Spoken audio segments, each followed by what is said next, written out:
Don Juan era el hijo de los reyes católicos, Fernando e Isabel, que se murió en 1498 o 9, no recuerdo, a fines del siglo V. Y los reyes Isabel, Fernando e Isabel, los reyes católicos, tenía conciencia de vivir en una época que era como una época, en francés se dice época charnière, como un gozne de una puerta, ¿verdad? Que está entre dos épocas. Este príncipe Don Juan lo educaron a la manera antigua de la Edad Media, pero en la época moderna. Se daban cuenta que los años que iba a vivir el príncipe Don Juan era de una época de transición. Y le dieron dos preceptores, dos ayos, uno que era el obispo de Salamanca y otro que era,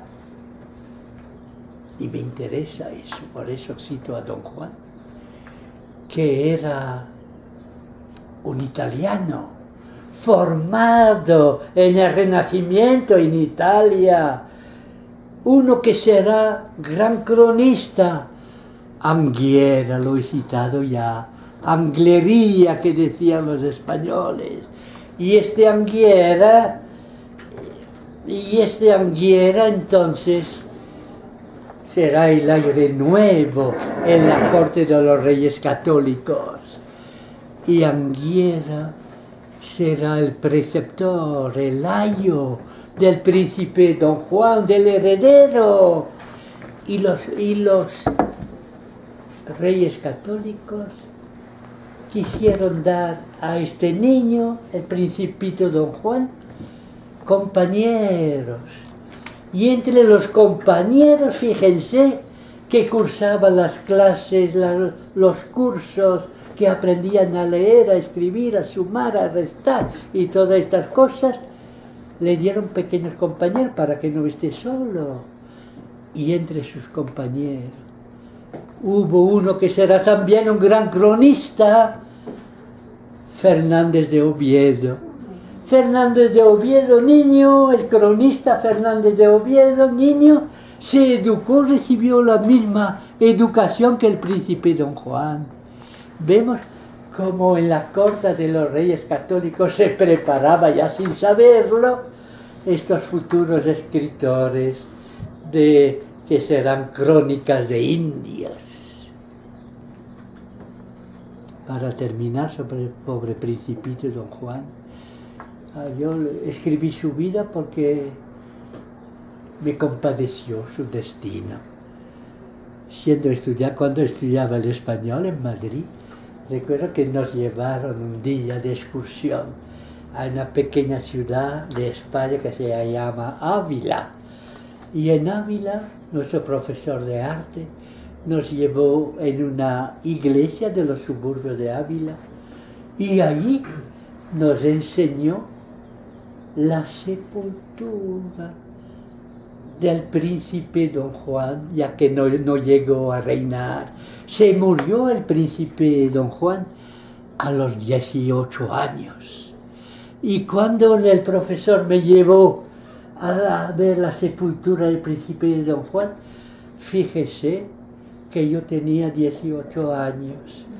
Y yo me compadecí mucho, pensando que aquí estaban los restos de un principito que no llegó a vivir, que no llegó a reinar, que tenía en sus manos todas las posibilidades humanas y que fue malogrado.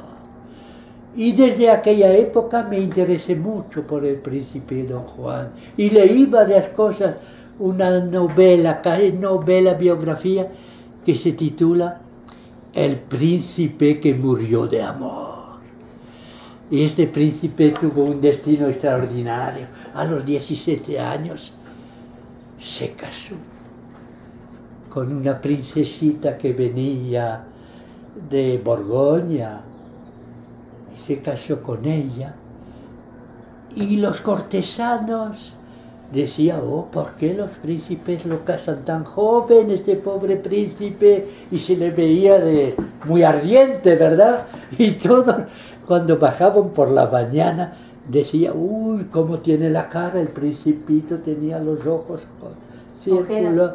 Sí, entonces decía, ay, este príncipe hace demasiado veces el amor, no, ya, este príncipe no va a vivir. Y efectivamente el príncipe se murió 6 meses más tarde. Y así la leyenda, el príncipe que murió de amor. Pero yo quise saber si de verdad se murió de amor. Pues no. Encontré en los archivos varios textos con todos los indicios de su enfermedad. Y estos textos, eso es una anécdota, ¿eh? Yo me hago cronista también a veces. Y dije a mi médico de cabecera en Francia, que lo conoce, le dije, mire, tengo aquí el destino de un pobre príncipe, se dijo que murió de amor, pero ¿me podría usted hacer el diagnóstico de su muerte 4 o 5 siglos después? Me dijo, claro que sí. Leyó todo el expediente y me dijo, no, este príncipe se murió de una infección intestinal. Y en aquella es más prosaico, ¿verdad? Pero la verdad es que en aquella época no había antibióticos y las medicinas que tenemos ahora. Y como la corte era una corte que viajaba mucho, no había capital de España, entonces iba de una ciudad a otra. Y la capital era donde estaba la corte. Y al viajar por Castilla, bebió agua contaminada y se murió el príncipe Don Juan. Pero para venir ahora a lo esencial, es que el príncipe Don Juan recibió una doble educación. Una educación porque estaba a caballo entre 2 épocas. Educación tradicional, con maestros muy tradicionales, y una educación moderna. Y entre sus profesores estaba Anglería, el que será más tarde el cronista Anglería.